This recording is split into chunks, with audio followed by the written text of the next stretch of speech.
출애굽기는 1세대에게 주신 내용이에요. 신명기서는 2세대에게 주신 내용이에요.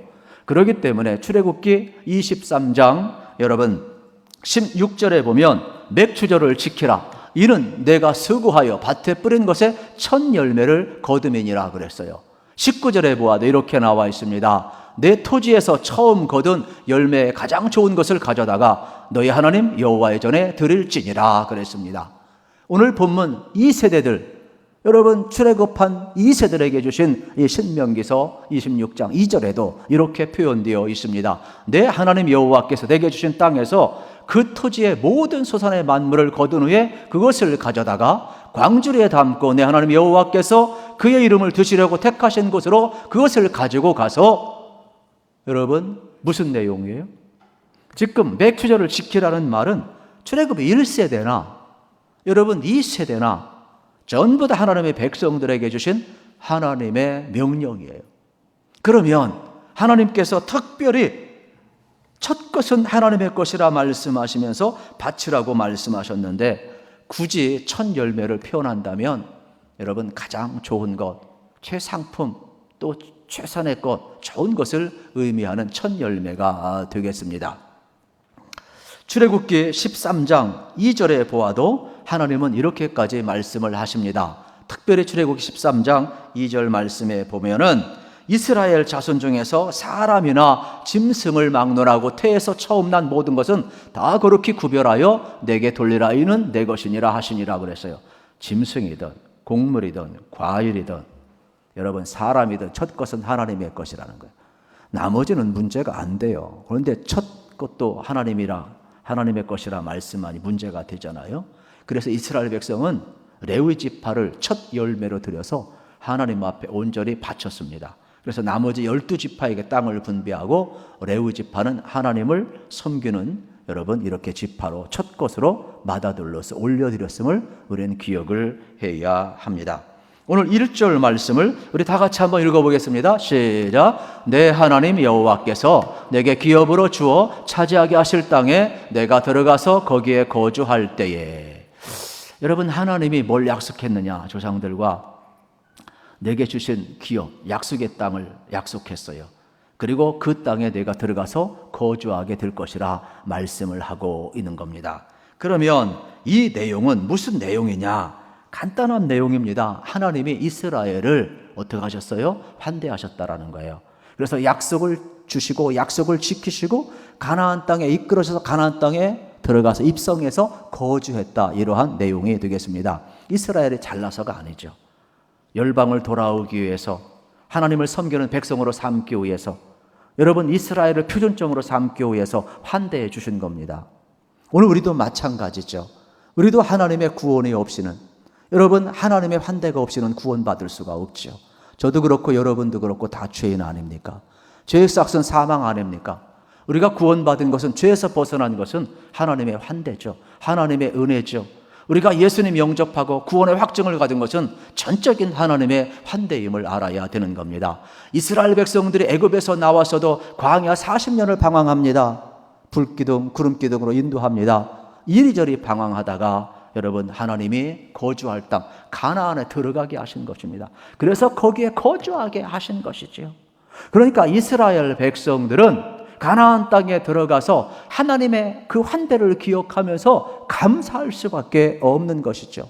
오늘 우리가 하나님의 환대를 기억하면 우리는 구원받은 이 감격을 가지고 하나님 앞에 감사할 수밖에 없다. 이러한 내용이 되겠습니다. 2절 내용을 한번 여러분 같이 확인합니다. 내 하나님 여호와께서 내게 주신 땅에서 그 토지의 모든 소산의 산물을 거둔 후에 그것을 가져다가 광주리에 담고 내 하나님 여호와께서 그의 이름을 두시려고 택하신 곳으로 그것을 가지고 가서. 아멘. 여기에요 여러분 두 단어가 나오는데 그게 뭐냐? 하나님께서 만물을 가지고 가서 감사하래요. 첫 것을 가지고 감사하래요. 그리고 택하신 곳에 가서 감사하래요. 그러니까 우리는 이 두 낱말을 기억을 해야 하죠. 그러면 이 만물이 뭐냐? 첫 것인데 이것은 왜 첫 것을 가지고 가서 하나님 앞에 드리라 이야기했느냐?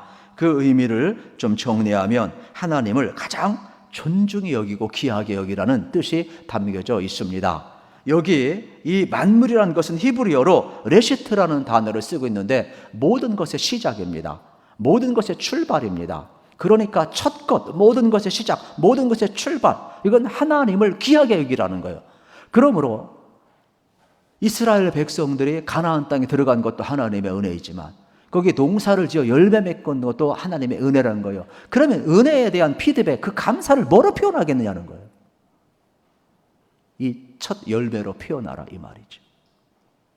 오늘 우리도 마찬가지입니다. 여러분들이 오늘 감사절을 통하여서 여러분 하나님을 귀하게 여기는 은혜가 꼭 회복되기를 우리 주님의 이름으로 축복합니다.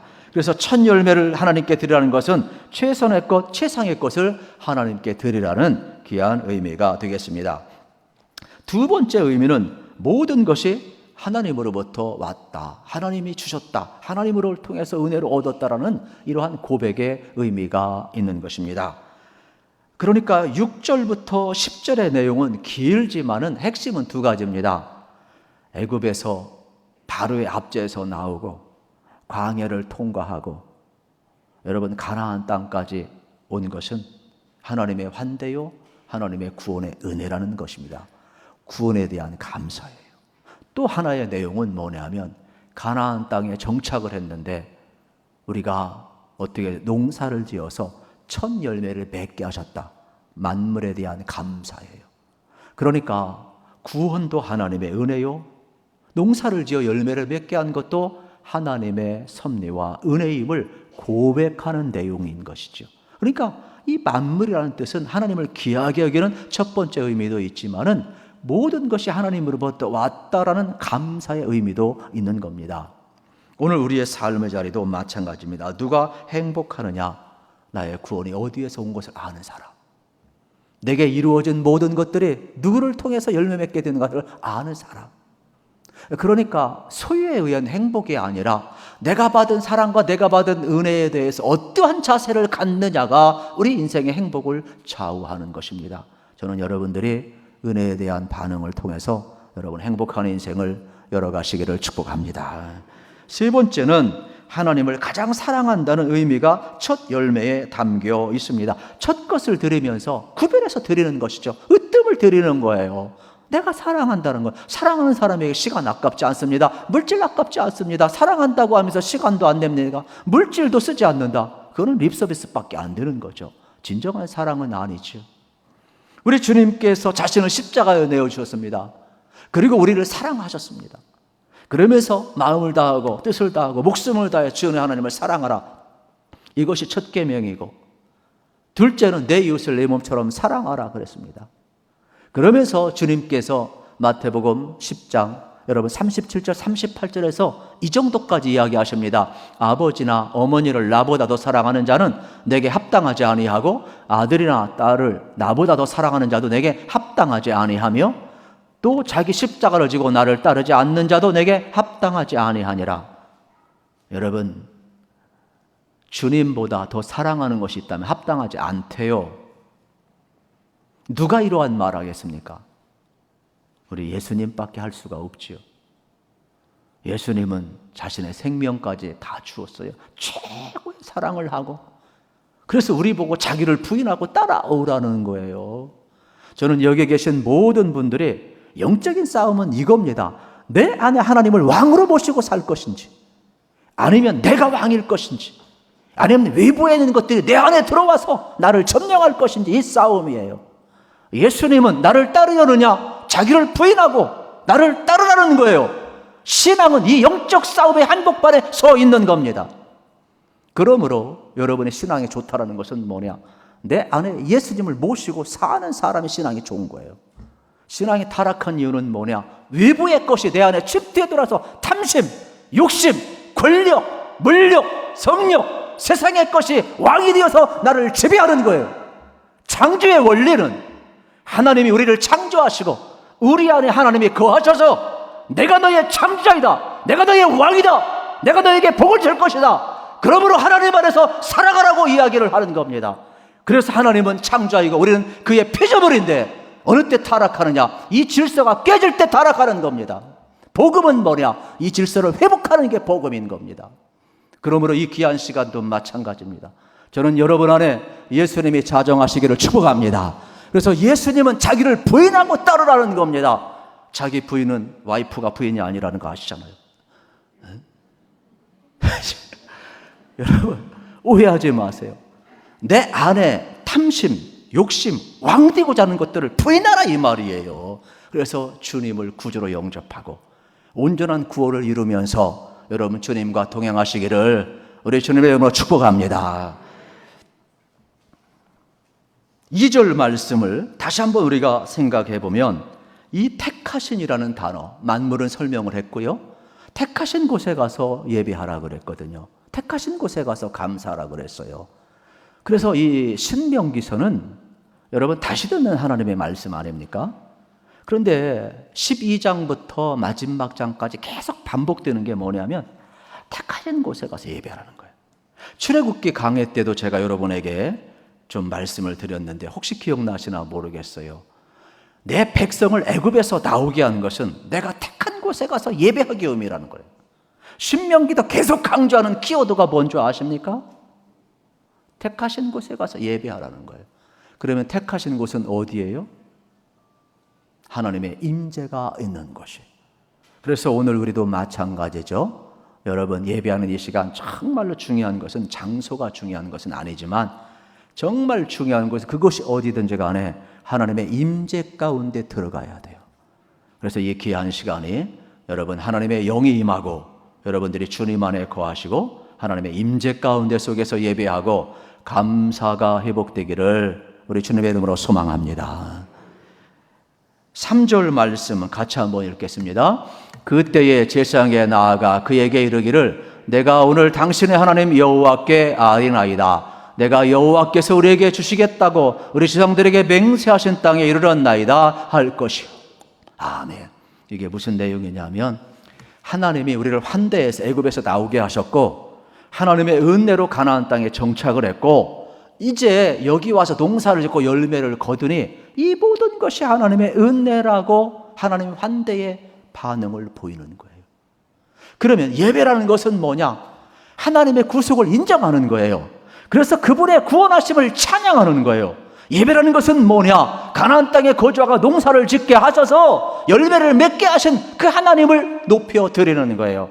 그래서 하나님의 공로를 인정하는 것이죠. 대추 하늘도 수많은 여러분 천둥과 번개, 여러분 이 태풍, 이 수많은 여러분 환경적인 수많은 요소를 견뎌내고 또 햇볕, 비, 여러분 수많은 수고들, 수많은 손길들을 통하여서 이렇게 되는 것처럼 지금 이스라엘 백성들도 가나안에 도착하고 나서 그들이 절기를 지키면서 뭘 지금 이야기하는 겁니까?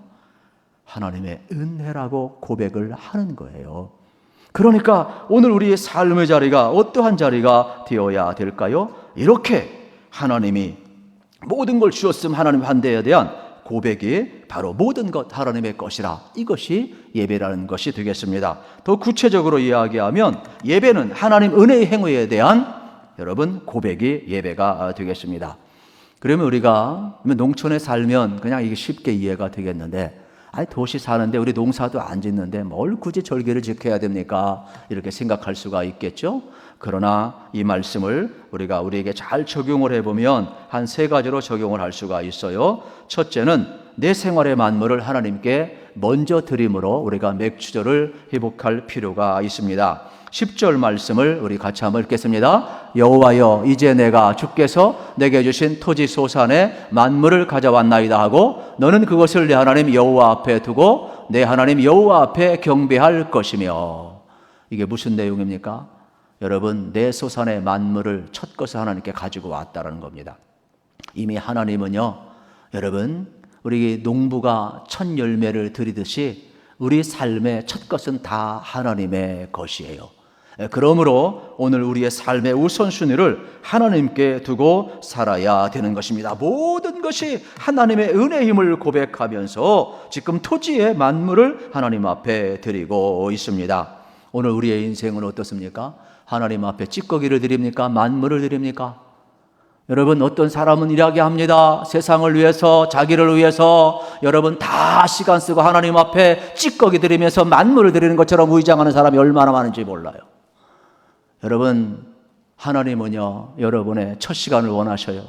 하나님은요, 여러분의 최고의 최상의 것을 원하시는 겁니다. 그러므로 하나님 앞에 으뜸을 드리라고 이야기를 하고 있어요. 그래서 이 절기는 뭘 의미하느냐? 하나님 앞에 으뜸을 드리는 이 관계를 회복하는 게 절기임을 우리는 알아야 되는 것입니다. 또 두 번째로 오늘 맥주 감사절은 우리 베풀어 주신 은혜를, 이 축복을 이웃과 함께 나눌 수 있는 절기로 회복을 해야 하는 것입니다. 11절 말씀입니다. 내 하나님 여호와께서 너와 내 집에 주신 모든 복으로 말미암아 너는 레위인과 너희 가운데 거류하는 객과 함께 즐거워할지니라. 하나님 앞에 감사하고 내 삶의 우선순위를 올려드렸다면 하나님 주신 그 축복을 여러분 이웃과도 함께 나눠야 되는 겁니다. 그런데 성경에 보면 계속해서 나옵니다. 12절 13절에 보면 이 이웃을, 여기 11절에는 레위인과 객으로 이야기했지만 레위인과 객, 고아, 과부까지 확대시키고 있음을 발견하게 되는 겁니다. 그만큼 우리가 여러분 하나님으로부터 은혜를 받았으면, 하나님부터 환대를 받았으면 상대적으로 우리보다 더 어려운 사람들에게 우리는 환대해야 됩니다. 사랑을 흘려보내야 됨을 우리에게 가르쳐주고 있습니다. 이웃과 더불어서 우리가 살아가야 됨을 지금 가르쳐주고 있는 내용이 되겠습니다. 세 번째로 맥주 감사절은 우리 여러분들이 함께 어떤 하나님 주신 그 축복을 즐거워할 줄 알아야 되는 겁니다. 제가 11절을 다시 읽지는 않겠습니다만은 그냥 여러분 성경을 보세요. 11절에 보면 끝부분에 뭐라고 해서 함께 즐거워하라. 하나님과 함께, 레위인과 함께. 여러분 이거 알으셔야 돼요. 레위인들은 세속적인 것을 유업으로 받지 않았잖아요. 그러니까 물질만 공개하면 안 되고 정신적으로 함께하고 즐거워해야 돼요. 그래서 여러분들이 이 땅을 살아가면서도 마찬가지예요. 오늘날 한국교회가 왜 이렇게 어렵느냐? 이 목사들을 볼 때에 여러분이 어떤 직업군으로 보기 때문에 이거 서로가 피차고 위험한 겁니다. 영적 지도자로, 하나님의 사람으로, 메신저로 하나님의 말씀을 운반하는 자로 보고 영적 권위를 세워줘야 스스로 사는 시대인데 그냥 직업권의 하나로 보니까 서로가 어려운 거예요. 그래서 오늘 나 자신도 그러한 여러분 소명과 확신을 가져야 되지만은 우리 성도님들에게 필요합니다. 오늘 우리의 삶의 자리가 여러분 말씀대로 회복되기를 우리 주님의 이름으로 축복합니다. 그래서 함께 즐거워하는 이 공동체가 여러분 오늘 절기 속에 이루어져야 할 것입니다. 하나님은 이렇게 최고의 것, 최상의 것을 가지고 하나님 앞에 드리라고 이야기합니다. 그리고 이웃과 함께 나누라고 이야기합니다. 그리고 더 나아가서 함께 즐거워하라고 말씀하고 있습니다. 이것이 여러분 사무엘상 2장 30절에 근거해 보면 뭐라고 해요? 하나님을 존중히 여기는 거래요. 나 여호와를 존중히 여기면 내가 너희를 존중히 여길 거지만 나를 멸시하면 나 너희를 멸시하리라고 주님이 언약을 갱신하고 있는 거예요. 그러므로 말씀이 여러분의 삶에 좀 기초가 되어서 하나님을 존중히 여기시기를, 또 하나님으로부터 존중히 여김 받기를 우리 주님의 이름으로 축복합니다. 그러면 우리 이웃을 향해서 여러분 하나님으로부터 우리가 환대를 받았으니까 이 맥주 감사절을 통하여 우리는 어떤 사람으로 바뀌어야 되느냐면 이웃을 환대하는 사람으로 바뀌어야 돼요. 그래서 11절부터 13절에 보면 레위인, 고아, 과부, 객까지 이웃을 확대시키고 있어요. 그러니까 상대적으로 나보다 어려운 사람이 전부 이웃이 되어야 돼요. 오늘 우리의 삶 모두가 이웃이지만은 특별히 여러분 우리의 삶을 어떻게 흘려보내야 될까? 우리는 다시 한번 생각해 볼 필요가 있습니다. 그러므로 우리의 삶의 자리는 이렇게 환대를 받았으니 환대해야 될 책임이 있다는 것을 기억하기를 바랍니다. 창세기 18장 1절부터 8절에 보아도 아브라함이 부지 중에 나그네를 대접합니다. 세 사람이 유리방황하고 있는데 자기 집에 초대해서 씻을 물도 주고 음식도 대접하고 푸짐하게 대접합니다. 그랬더니 나그네들이 미안한 마음이 있으니까 그 집을 둘러보더니 가만히 보니까 자식이 없어요. 그래서 나이 많은 사라한테 이렇게 축복을 합니다. 당신이 임신해서 자녀를 낳을 겁니다. 그랬더니 사라가 웃어요. 립 서비스는 좋지만 내 나이가 몇인데 경수가 끊어졌는데 무슨 놈의 자식이 있습니까? 그랬더니 그 나그네들이 이야기를 하는 겁니다. 아닙니다. 하나님께서 반드시 복을 줄 겁니다. 나중에 여러분 어떻게 됩니까? 그 나그네가 하나님의 사자들이었잖아요. 부지 중에 여러분 나그네를 대접하다가 하나님의 사자를 대접하고 그 축복이 나타나서 사라가 이삭을 낳고 이삭이 야곱을 낳고 야곱이 12아들을 낳고 12아들 가운데 유다가 나오고 유다를 통하여 다윗이 나오고 다윗을 통하여서 예수 그리스도가 왔고 예수 그리스도를 통하여 우리의 구원이 이루어졌다는 사실이에요. 그러니까 환대의 결론은 뭡니까?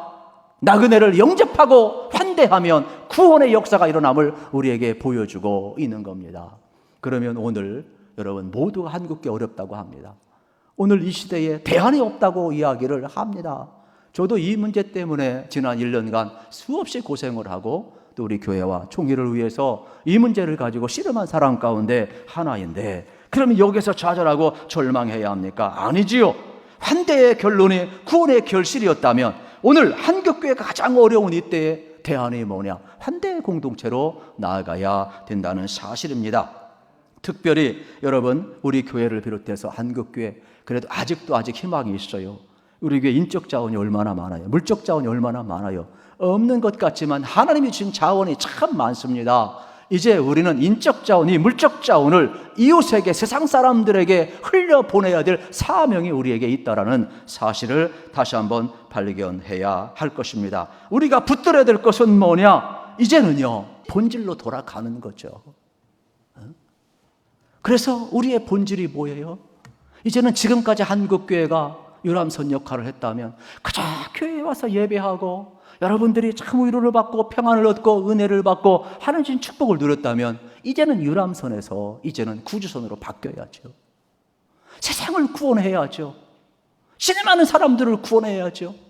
우리 고아와 과부와 객, 나그네들, 상대적으로 박탈감을 느끼는 사람들을 향하여 이제 구주선을 띄워야 되는 거예요.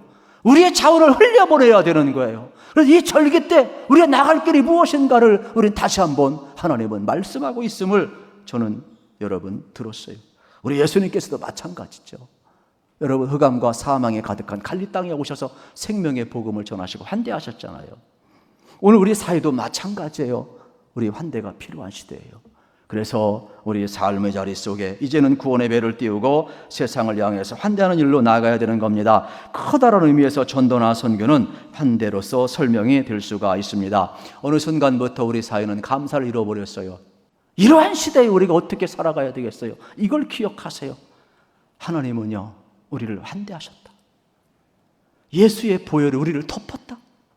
그러면 내가 받은 은혜와 구원을 기억하면 이제 우리는 나를 향해 적개심을 가지고 오는 사람을 향해서도 어떻게 해야 되겠어요? 적으로 만들지 말고 손님으로 환대해야 되겠죠. 두려움과 경계심을 가지고 온 그 사람들에게 두려움과 경계심에서 벗어나 자유와 평화를 누릴 수 있는 공간으로 우리는 초대해야 되는 것이죠. 우리 교회가 어떠한 공간이 되어야 돼요? 누구나 와서 환대받을 수 있는 공간으로 탈바꿈해야 되겠죠. 이제 우리의 삶의 자리가 어떻게 됩니까? 만나는 다른 사람들 다 다르죠. 처음에는 여러 가지 과정이 있겠지만 그러나 최종적으로는 우리의 이웃을 형제 자매로 만듭시다. 그것이 환대하는 길이에요. 할렐루야.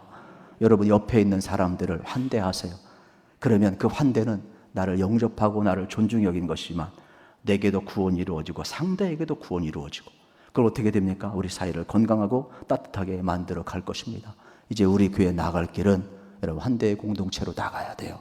그 결론은 여러분 영접과 구원임을 여러분 기억하시고 이 감사절에 다시 한번 하나님과의 관계가 회복되고 하나님 주신 그 은혜를 기억하면서 우리가 받은 이 환대를 다시 한번 세상에 환대받은 자, 환대하는 자로서 전환하셔서 여러분의 삶에 새로운 전환점이 이루어지기를 우리 주님의 이름으로 축복합니다.